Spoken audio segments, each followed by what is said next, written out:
I won $12 million in the lottery and decided not to tell any of my children. Thank God I kept it secret. On Father's Day, I received a message. We don't want to have lunch with a poor old man. Only one unexpected person came to visit me. Subscribe to the channel for more stories like this and comment the city you're watching from. I'm Patrick, and at 65 years old I thought I knew everything about disappointment. I was wrong. It happened on a Tuesday morning in March. I was sitting in my small kitchen, drinking instant coffee from the same chipped mug I'd used for the past 10 years, when I heard the lottery numbers on the radio. I pulled out my ticket, the one I'd bought with the loose change from my grocery shopping, and started checking the numbers. 1 match, 2, 3. My hand started shaking. 4, 5, 6. $12 million. I sat there staring at that piece of paper for what felt like hours. The coffee got cold, the radio kept playing. Outside, life continued as normal, while inside my little apartment, everything had changed. My first instinct was to call my children. Michael, my oldest at 42, worked in real estate and was always complaining about money troubles. Sarah, 39, was a single mother struggling to make ends meet with her 2 teenagers. David, my youngest at 36, bounced between jobs and relationships like a pinball. They would be so happy for me, so relieved that their old man wouldn't be a burden anymore. But then I stopped. When was the last time any of them had called me just to see how I was doing? When was the last time they visited without needing something? Michael lived 20 minutes away, but I'd seen him 3 times in the past year. Always rushed, always checking his phone, always with some excuse about why he couldn't stay long. Sarah lived across town and called maybe once a month, usually to complain about her ex-husband or ask if I could babysit on short notice when her regular sitter fell through. David was the most honest about it. He only contacted me when he needed money, which had been 5 times in the past 6 months. I looked around my modest apartment. The furniture was old but clean. The walls needed painting, but the place was comfortable enough for an old man living on Social Security and a small pension from 30 years at the post office. Nothing fancy, nothing impressive, but it was mine. That's when I made the decision that would change everything. I wouldn't tell them. Not yet. I wanted to see how they treated me when they thought I had nothing to offer them except myself. I wanted to know if their love was real or if it was just obligation, mixed with a hope that maybe someday I'd help them out of whatever financial hole they'd dug themselves into. The next few weeks were strange. Every day I woke up knowing I was a millionaire, but I kept living exactly the same way. I still clipped coupons. I still bought the store brand cereal. I still wore the same 3 shirts I'd been rotating for the past 2 years. The only difference was the ticket, which I kept hidden in an old shoebox under my bed, right next to the photos from happier times when my wife Margaret was still alive and my children still seemed to enjoy my company. I watched people differently now. The cashier at the grocery store, who always smiled and asked about my day, Mrs. Chen from upstairs, who sometimes brought me soup when she made too much, the mailman, who took an extra minute to chat about the weather. None of them knew I could afford to buy the whole building now, but they treated me with kindness anyway. My children's behavior didn't change at all. Michael sent a text on my birthday, 3 days late. Sarah called to ask if I could watch her kids for the weekend while she went on a date. David showed up unannounced one evening, claiming he just wanted to visit, but left 20 minutes later with $60 for gas money to get to a job interview that I suspected didn't exist. I started to understand something painful, but necessary.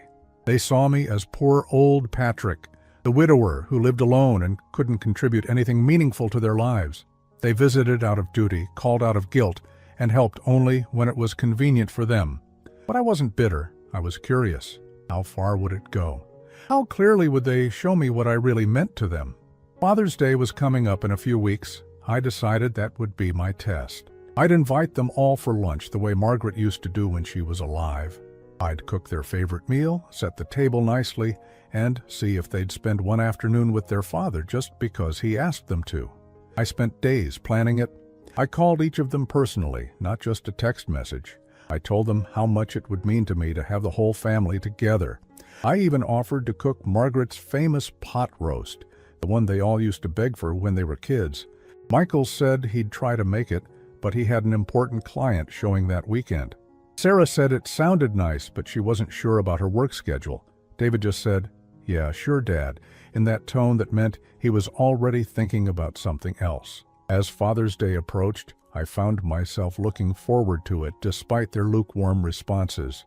Maybe when they saw how much effort I was putting in, maybe when they remembered how much these family gatherings used to mean to all of us, they'd realize what they'd been missing. I grocery shopped carefully, buying the best cuts of meat I could afford with my regular budget. I cleaned the apartment until it sparkled. I even bought a small bouquet of flowers for the table, the kind Margaret always said made everything look special. The morning of Father's Day, I was up early, seasoning the roast, peeling potatoes, setting the table with the good plates Margaret had insisted we keep for special occasions. The apartment smelled like home used to smell when the kids were young, and Sunday dinners were sacred family time. I was arranging the flowers when my phone buzzed with a text message, then another, then a third. That's when my real education about my children began. The first text was from Michael. I opened it expecting maybe a running late message or a request for directions. "Dad can't make it today. The Hendersons want to see 3 more houses, and this commission could really help us out. You understand, right? Business first, maybe next month." I stared at the screen, reading it twice. Business first. On Father's Day. The second text came from Sarah, while I was still processing the first one. "Hi, Dad. Emma has a soccer tournament today that I totally forgot about, and Jake has a friend's birthday party. Rain check? BTW, my car is making that noise again. Might need to borrow some money for repairs soon." My hands were starting to shake as I opened the third message from David. "Not gonna make it, Dad. To be honest, sitting around your depressing apartment eating cheap food doesn't sound like a fun Sunday. Maybe if you had something interesting going on in your life, we'd want to visit more. Just saying." I dropped the phone like it had burned me. I stood there in my kitchen, surrounded by the smell of roasting meat and the sight of my carefully set table, and felt something crack inside my chest. It wasn't anger, not yet. It was something deeper and more devastating. They didn't see me as their father anymore. They saw me as an obligation, a burden. Someone who had nothing to offer them except guilt trips and requests for their time. David's message was the cruelest, but it was also the most honest. At least he'd said what the others were thinking. My apartment was depressing. My life was boring. I was just a poor old man with nothing interesting to offer. I walked to the table where I'd arranged everything so carefully. The good plates, the cloth napkins Margaret had embroidered years ago, the flowers that suddenly looked foolish and desperate. I'd spent 3 days preparing for this meal, dreaming about having my family together again, and they'd dismissed it all with text messages. But the worst part wasn't the rejection. The worst part was the casual cruelty of it. The way they'd phrased their excuses, as if my feelings didn't matter at all, as if I was asking too much by wanting to spend one afternoon with my own children. Michael's business-first attitude stung, because I remembered all the times I'd missed things for work when he was growing up, all the baseball games and school plays I'd sacrificed to provide for the family. Now that he was the breadwinner, I was supposed to understand that his time was more valuable than mine. Sarah's message was almost worse because of how she'd slipped in that request for money at the end. She couldn't spare 3 hours for lunch with her father, but she could ask him to help pay for her car repairs in the same breath she was canceling on him. And David.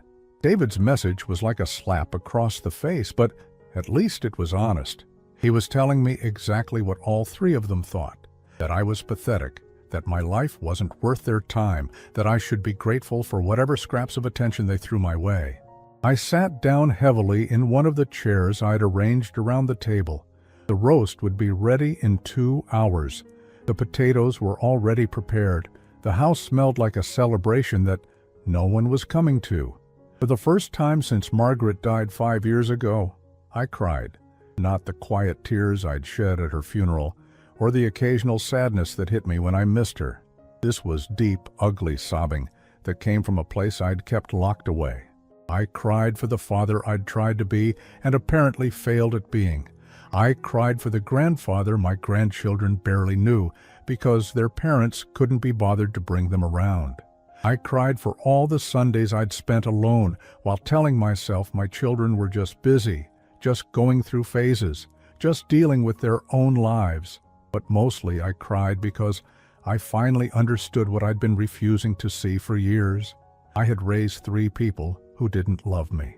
They might feel obligated to me, they might even feel guilty about neglecting me, but they didn't love me enough to sacrifice anything for my happiness. When the tears finally stopped, I sat in the silence of my apartment and thought about that lottery ticket hidden under my bed. $12 million. Enough money to change their attitudes toward me completely, I was sure. Enough money to make them interested in my life again, to make them eager to visit, to make them remember that I was their father. But did I want their love if it had to be bought? I looked around the table again at all the careful preparations I'd made, and something hardened inside me. This was who they really were when they thought I had nothing to offer them. This was how they treated me when they believed I was just a poor old man whose only value was as an occasional babysitter or emergency loan. The roast timer went off, filling the quiet apartment with its insistent beeping. I walked to the oven and turned it off, but I didn't take the roast out. I didn't want it anymore. I wasn't hungry. Instead, I walked to my bedroom and pulled out that shoebox. I held the lottery ticket in my hands and made a decision that would change everything. I wasn't going to tell them about the money. Not today, not next week, not ever. I was going to keep living exactly as I had been, and I was going to see who truly cared about me for who I was, not what I could give them. As I sat there on my bed, still holding that ticket worth $12 million, I heard a soft knock on my door. For just a moment, my heart jumped. Maybe one of them had changed their mind. Maybe they'd realized how cruel they'd been and come to salvage Father's Day. But when I opened the door, it wasn't one of my children standing there. It was someone I never would have expected, someone who was about to teach me what real kindness looked like. Standing at my door was Elena Vasquez, my neighbor from apartment 4B. She was holding a covered casserole dish and wearing a gentle smile that seemed to light up the dim hallway. "Patrick," she said softly, "I hope you don't mind me stopping by. I made too much enchilada casserole and thought you might like some." Elena was around 60, with silver-streaked black hair that she wore in a neat bun and kind brown eyes behind wire-rimmed glasses. She'd moved into the building about 8 months ago after her husband passed away from cancer. We'd exchanged pleasantries in the hallway, and she'd always been polite, but we'd never really talked beyond basic neighborly greetings. I stood there for a moment, probably looking like a mess, with my red-rimmed eyes and the smell of abandoned pot roast still filling my apartment. "That's very kind of you, Elena, but you didn't need to—" "Are you all right?" she interrupted gently, her eyes studying my face with genuine concern. "You look upset." Something about the way she asked, with real caring in her voice instead of polite obligation, made my throat tighten again. I stepped aside to let her in, not trusting myself to speak. She walked into my kitchen and immediately noticed the set table, the flowers, the place settings for 4 people. She didn't say anything right away, just set her casserole dish on the counter and turned to look at me with understanding in her eyes. "You were expecting company?" she said quietly. I nodded, still not able to find my voice. "Family?" she asked. "My children," I managed to say. "It's Father's Day. I invited them for lunch, but they all canceled, last minute, through text messages." Elena's expression softened with a kind of sympathy I hadn't seen in years. Not pity, not the awkward discomfort people usually showed when confronted with someone else's pain, but real understanding. "I'm so sorry," she said, and I could tell she meant it. That must be incredibly hurtful. Something about her tone, the simple acknowledgement that, yes, this was hurtful, broke something loose inside me. Before I knew it, I was telling her everything. About the years of feeling like an afterthought, about the way my children only contacted me when they needed something, about how I'd spent days preparing for today, only to be dismissed like I didn't matter. Elena listened without interrupting, without trying to make excuses for my children or offer empty platitudes about how they probably didn't mean it. She just listened, occasionally nodding or making small sounds of understanding. When I finished, she was quiet for a moment. Then she said, "You know, after Roberto died, I learned something about people. The ones who really care about you don't need a reason to show it. They don't wait for special occasions or convenient moments. They just show up." She gestured toward the table. "You prepared all this because you love them. They canceled because they don't understand what that love is worth." "Maybe David was right," I said, the words bitter in my mouth. "Maybe my life is too depressing, too boring for them to want to be part of it." Elena shook her head firmly. "No. A loving child doesn't measure their parents' worth by how entertaining they are. They love them for who they are, for what they've sacrificed, for the simple fact that they're family." She moved toward the stove, where my pot roast was still sitting in the turned-off oven. "Have you eaten anything today?" I shook my head. "Well, I have a solution," she said with a small smile. "You have a beautiful roast that's probably perfect by now, and I have a casserole that's meant to be shared. Why don't we have Father's Day dinner together? I don't have children of my own, but I think I'd be honored to spend the afternoon with someone who clearly knows how to show love, even if it's not always appreciated." I stared at her, this woman who barely knew me, but was offering to salvage the day I'd been so looking forward to. "You don't have to do that, Elena. I'm sure you have better things to do than babysit a lonely old man." Patrick," she said, her voice gentle but firm, "I'm 60 years old, I'm a widow, and I just spent Father's Day morning visiting Roberto's grave and telling him about the roses I planted on his side of the garden. Trust me when I say that sharing a meal with a kind neighbor is exactly how I'd like to spend the rest of this day. And that's how I found myself having the Father's Day dinner I'd planned, just not with the people I'd expected." Elena helped me bring the roast to the table, and we sat across from each other using Margaret's good plates and cloth napkins. She told me about her life with Roberto, how they'd been married for 35 years and never had children because of medical complications, but how they'd poured their parental love into nieces and nephews and the children in their neighborhood. "Roberto used to say that family isn't always about blood," she said, cutting into the roast. "Sometimes it's about who shows up when you need them most." As we ate, she asked me about my work at the post office, about Margaret, about the early days when my children were small and still thought their father was the most important person in the world. She listened to my stories with genuine interest, laughing at the funny parts and asking questions that showed she was really paying attention. For the first time in months, maybe years, I felt heard, really heard, not just tolerated. "This roast is incredible," she said, taking another bite. "Roberto would have loved this recipe. He was always trying to get me to make pot roast, but I could never get it as tender as this." "It was my wife's recipe," I told her. She said the secret was to not rush it, to let it cook low and slow until it was ready. Sounds like she was a wise woman. She was. She knew how to make a house feel like home, how to make every meal feel like a celebration. I've been trying to recreate that feeling ever since she died, but I think I've been trying to give it to the wrong people. Eleanor reached across the table and patted my hand gently. "You haven't been giving it to the wrong people, Patrick. You've been giving it to people who don't know how to receive it. There's a difference."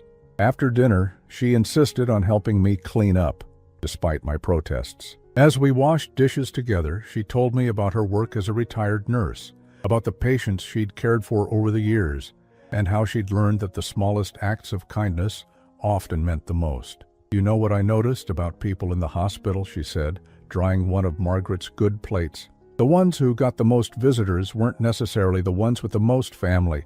They were the ones who had made real connections with people, who had shown genuine care for others. Love attracts love, but it doesn't always come from where you expect it." When we finished cleaning, she gathered up her empty casserole dish. "Thank you for letting me share your Father's Day dinner, Patrick.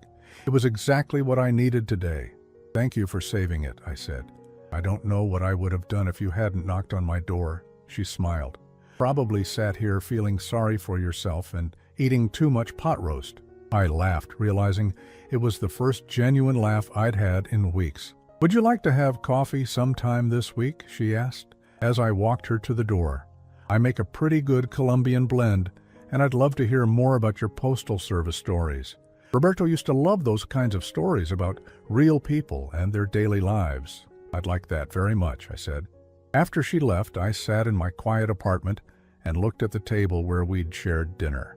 For the first time in years, Father's Day hadn't ended in disappointment. It had ended with the beginning of something I hadn't expected, a genuine friendship with someone who saw value in my company without needing anything from me in return. As I got ready for bed that night, I thought about that lottery ticket hidden in my shoebox. Elena had spent her afternoon with me, not knowing I could afford to take her on vacations around the world or buy her anything she wanted. She'd simply wanted my company, my conversation, my stories about a life she found interesting, just as it was. Maybe Roberto had been right. Maybe family really wasn't always about blood. Maybe sometimes it was about who showed up when you needed them most. Over the next few weeks, Elena and I fell into a comfortable routine. Coffee on Tuesday mornings, grocery shopping together on Thursdays, and quiet dinners on Sundays. It wasn't planned or formal, it just happened naturally, the way good friendships do. Elena had this gift for making ordinary moments feel special. When we had coffee, she'd bring these small pastries she made herself and arrange them on a real plate, not just eaten from the package. When we grocery shopped, she'd point out interesting ingredients and tell me stories about meals she'd made with Roberto, or she'd ask my opinion about what looked fresh or which brand was better. "You have good instincts about food," she told me one Thursday as we stood in the produce section. She was holding 2 avocados, testing their ripeness. "Roberto always said you could tell a lot about someone by how they shopped for groceries. The way you pick vegetables tells me you actually care about what you're putting in your body." I watched her examine the avocados with the same careful attention I'd seen nurses give to patients, thorough but gentle. "Where did you learn to cook?" I asked. "My mother, mostly. She died when I was 25, right after Roberto and I got married. I think I learned to cook as a way of keeping her close to me, you know? Every time I make her enchilada recipe or her tres leches cake, I can almost hear her voice telling me to add a little more vanilla or let the onions cook longer. Do you miss it, cooking for someone every day?" Elena was quiet for a moment, setting the avocados in our cart. "I miss having someone to cook for," she said finally. "Roberto always made me feel like every meal was a gift, even if it was just scrambled eggs for breakfast. He'd thank me like I'd prepared a feast." I understood exactly what she meant. Margaret had been the same way, treating every dinner like it was special, even the simple weeknight meals after long days at work. "My children don't appreciate food the way Roberto did," I found myself saying. When they were young, they'd wolf down whatever Margaret made without really tasting it. Now, when they visit, they usually suggest we order pizza or go to some chain restaurant. They act like home cooking is too much trouble. Elena nodded thoughtfully. "Some people don't understand that cooking for someone is an act of love. They see it as just fuel, just something to fill their stomachs. But when you put care into preparing food for someone, when you think about what they like and what will nourish them, that's love in its most basic form." These conversations revealed the depth of difference between Elena and my children. Where my children saw inconvenience, Elena saw thoughtfulness. Where they saw obligation, she saw opportunity for connection. The contrast became even more apparent when my children actually did contact me. 3 weeks after Father's Day, Sarah called while Elena and I were playing cards in my apartment. "Dad, I hate to ask, but could you watch Emma and Jake this weekend? My sitter canceled and I have this work conference in Phoenix. It's really important for my promotion." Elena looked up from her cards but didn't say anything, just quietly organized her hand while I talked. "What about their father?" I asked. "You know how unreliable Tom is. He's supposed to have them every other weekend, but he always has some excuse." "Please, Dad, I really need this." I agreed, of course. I always agreed. But after I hung up, Elena set down her cards and looked at me with a gentle but direct expression. "How often does she ask you to babysit?" "Maybe once a month, sometimes twice if she has something special going on." "And how often does she invite you to spend time with them when she doesn't need anything?" I thought about it. The honest answer was never. When Sarah wanted me to watch the kids, I was grandpa. When she didn't need a babysitter, I barely heard from her. She's busy, I said, the excuse automatic after years of practice. I'm sure she is, Elena said kindly. But Patrick, when someone cares about you, they make time for you even when they don't need anything from you. They call to see how you're doing, not just when they have a favor to ask. That weekend, while I watched Emma and Jake, I started to see my relationship with my grandchildren differently too. They were good kids, polite and well-behaved, but they treated me like a friendly stranger. They didn't know my stories, didn't ask about my life, didn't seem particularly interested in spending time with me beyond the movies I'd take them to or the ice cream I'd buy them. "What did you do at work, Grandpa?" Emma asked during lunch on Saturday. But it was the kind of question kids ask adults out of politeness, not genuine curiosity. "I worked at the post office for 30 years, I told her. "I sorted mail and helped people send packages all over the world." "Cool," she said, already losing interest and turning back to her phone. When Elena stopped by on Sunday afternoon to return a book I'd lent her, the difference was stark. She immediately engaged with Emma and Jake, asking them about school and their hobbies with real interest. But more importantly, she included me in the conversation instead of treating me like furniture. "Your grandfather has the most interesting stories about working at the post office," she told them. "He was telling me about the time someone tried to mail a live chicken. Patrick, tell them about that." As I told the story, I watched Elena's face. She'd heard it before during one of our coffee sessions, but she listened like it was the first time, encouraging me with nods and smiles. Emma and Jake, influenced by Elena's genuine interest, actually paid attention and laughed at the funny parts. After Elena left and Sarah came to pick up the kids, Sarah barely thanked me for the weekend. "They weren't too much trouble, were they?" she asked, already gathering their things and checking her phone. "They were wonderful," I said. Elena stopped by and we all had a nice conversation about— "Who's Elena?" Sarah interrupted. "My neighbor. She's become a good friend." Sarah paused in stuffing Jake's clothes into his backpack. "A friend? Dad, you need to be careful about people who might try to take advantage of you." The irony was so thick, I almost laughed. Sarah, who only called when she needed something, was warning me about Elena, who had never asked me for anything except my company. "She's not taking advantage of me," I said. "She's just a kind woman who lost her husband and understands what it's like to be alone." Sarah's expression shifted to something between concern and suspicion. "Just be careful, Dad. Sometimes older women look for lonely men to take care of them financially. You don't have much, but you have your Social Security and your pension."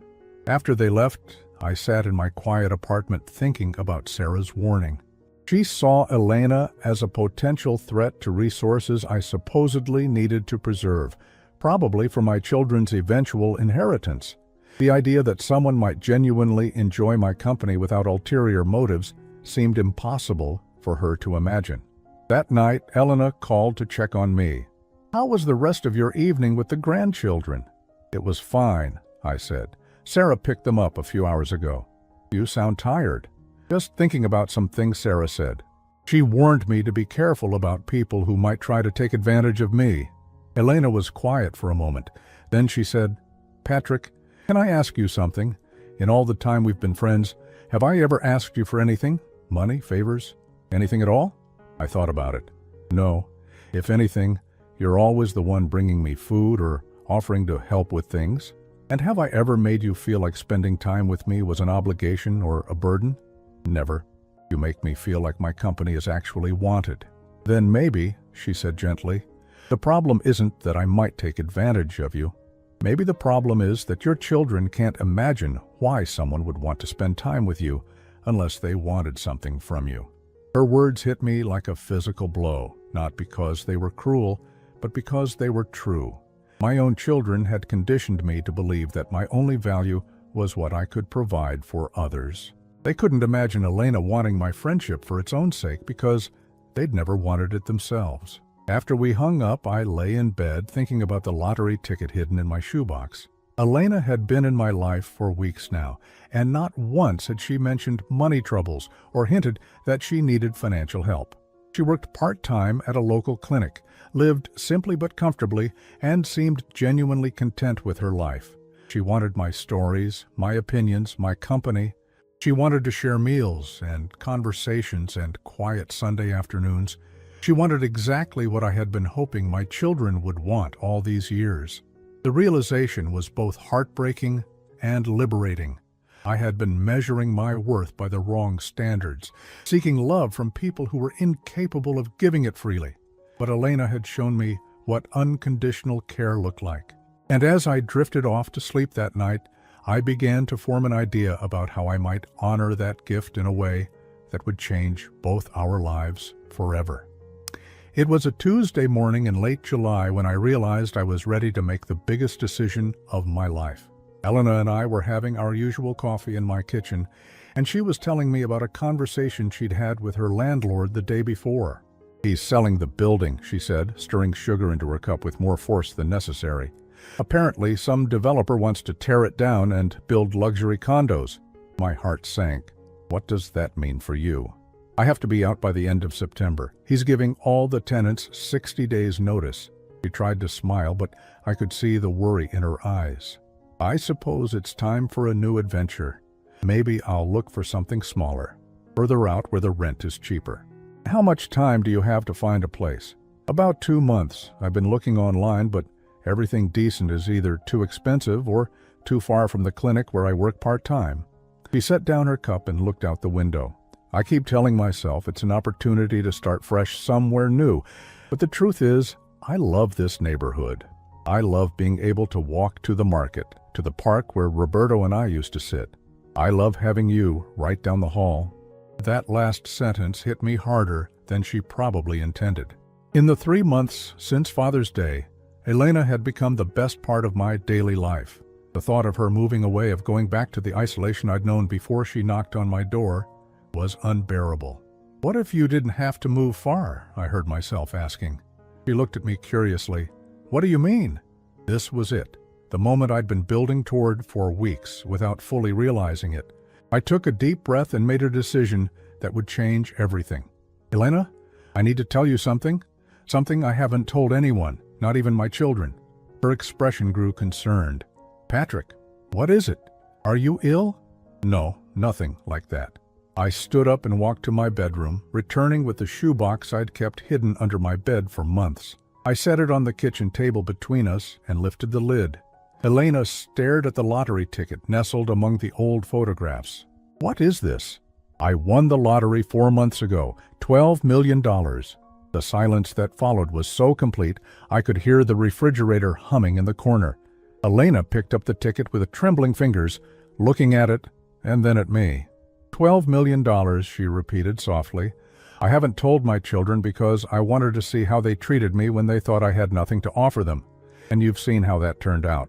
Elena set the ticket down carefully, as if it might break. "Patrick, this is incredible. This changes everything for you. It changes everything for us, if you'll let it." She looked at me with confusion. "I've been thinking about this for weeks," I continued. "You've shown me more genuine kindness in 3 months than my own children have shown me in years. You've never asked me for anything except my company. You've made me feel valued and cared for, just as I am." "Patrick, let me finish, please. I know this might sound crazy, but I want to give you $5 million. Elena's face went white. She stood up so quickly, her chair scraped against the floor. "No, absolutely not. Patrick, you can't be serious." "I've never been more serious about anything in my life. But that's almost half your winnings. You should spend that money on yourself, on your future, on your children." "My children don't want me unless I'm useful to them," I said firmly. "They've made that clear. You want me just as I am. Do you have any idea how rare that is?" Elena began pacing my small kitchen, running her hands through her hair. "Patrick, this is too much. I can't accept this. It wouldn't be right." "Why wouldn't it be right? You've given me something worth far more than money. You've given me back my sense of worth." She stopped pacing and looked at me with tears in her eyes. "But $5 million, Patrick. That's life-changing money." "Exactly. And I want to change your life the way you've changed mine. People will say I took advantage of you, that I manipulated you. Let them say it. I know the truth, and so do you. Elena sat back down, her hands shaking as she reached for her coffee cup. What would you even want me to do with that much money? Whatever makes you happy. Travel, if you want to. Buy a house somewhere beautiful. Start that small bed and a breakfast you told me you and Roberto used to dream about. The important thing is that you'd never have to worry about money again.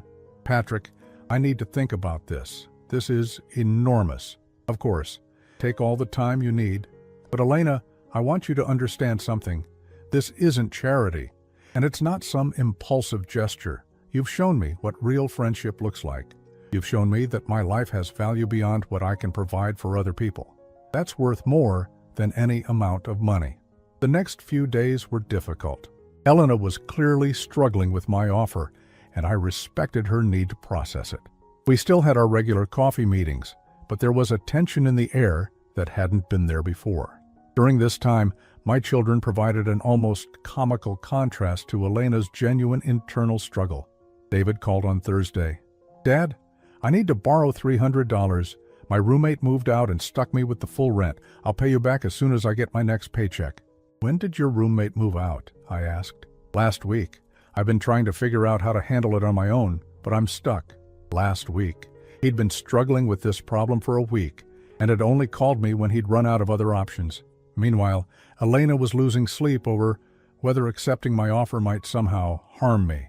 "I'll transfer the money to your account," I told David. "Thanks, Dad. You're a lifesaver."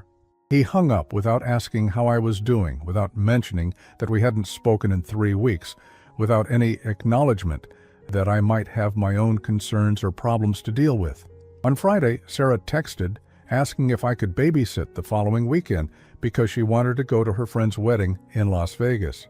"No, how are you? No, I hope this isn't too much trouble. Just an assumption that I would be available and willing." The contrast was stark and painful. Elena was agonizing over accepting a gift I desperately wanted to give her, while my children casually expected me to solve their problems without any consideration for my feelings or circumstances. On Sunday evening, Elena knocked on my door. She looked tired, but determined. "Patrick, I've made a decision about your offer." My heart pounded as I let her in. She sat down at my kitchen table, the same place where we'd shared so many conversations over the past months. "I've been thinking about what you said about how I've changed your life. But you need to understand something too. You've changed mine just as much." I waited, not sure where she was going with this. "After Roberto died, I felt invisible. My neighbors were polite but distant. My co-workers were kind but professional. I went weeks sometimes without having a real conversation with anyone. I was starting to think that maybe this was just what life looked like for a woman my age. Quiet, solitary, unremarkable." She reached across the table and took my hand. "Then I met you, and suddenly I had someone who was interested in my stories, who laughed at my jokes, who made me feel like I mattered again. You gave me back my sense of purpose, Patrick. You made me feel valued. Elena?" "So yes," she said, her voice steady now. "I'll accept your gift. Not because I need the money, though I'm grateful for the security it will provide. I'll accept it because I understand now that this isn't about money at all. It's about love. It's about choosing to build a family with the people who actually want to be part of your life." I felt tears well up in my eyes. "Are you sure?" "I'm sure. But I have one condition." "Anything. We do this together. We plan how to use this money to build something beautiful. Maybe that bed and breakfast we talked about, somewhere we can both live and create a place where people feel welcome and cared for. A real home." I squeezed her hand, feeling a lightness I hadn't experienced in years. I can't think of anything I'd rather do. That night, as I lay in bed, I thought about the decision I'd made. $5 million to someone who had never asked me for a penny. Some people would call it foolish, wasteful, even crazy. But I knew better. I was investing in the only relationship in my life that had ever been truly mutual, truly caring, truly free of conditions and expectations. For the first time since Margaret died, I wasn't alone anymore. And tomorrow, Elena and I would start planning our new life together. 6 months later, I stood on the wraparound porch of our bed and breakfast, watching the sunrise paint the mountains of North Carolina in shades of gold and pink. The Sunset Haven Inn was everything Elena and I had dreamed it would be: a restored Victorian house with 6 guest rooms, a garden where Elena grew herbs and vegetables, and a kitchen where the smell of fresh bread greeted visitors every morning.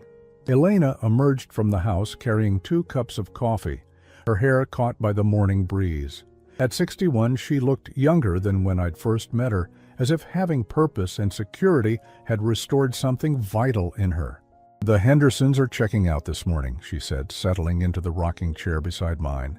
"They said it was the most peaceful vacation they've ever had." "Because you made them feel like family instead of customers," I said, accepting the warm cup gratefully. It had taken us 3 months to find the perfect property and another 3 to renovate it. Elena had thrown herself into every detail, from selecting the antique furniture to planning the garden layout. She had a gift for creating warmth and welcome that transformed the old house into something magical. I handled the business side, the permits, the insurance, the marketing. It felt good to have purpose again, to wake up each morning with meaningful work to do, but more than that, it felt good to be building something with someone who valued my contributions. "Any word from your children lately?" Elena asked gently. I smiled ruefully. "David called last week. He somehow found out about the bed and breakfast through a mutual friend. He wanted to know if we needed investors." Elena raised an eyebrow. "Investors?" Translation: he wanted to know if there was money to be made here that he could get in on. I sipped my coffee, no longer feeling the sharp pain that such calls used to bring. I told him we were fully funded and doing fine on our own. The truth was, I had heard from all 3 of my children once word got out about my new life. Michael had called expressing sudden concern about my major life changes at my age. Sarah had visited unannounced, clearly fishing for information about my finances while making worried comments about elderly people being taken advantage of. David had been the most direct, asking outright if I needed help managing my assets. None of them had congratulated me on finding happiness. None had expressed genuine interest in my new life or my partnership with Elena. Their concern was transparently focused on what my choices might mean for their future inheritance. "You know what's funny?" I told Elena.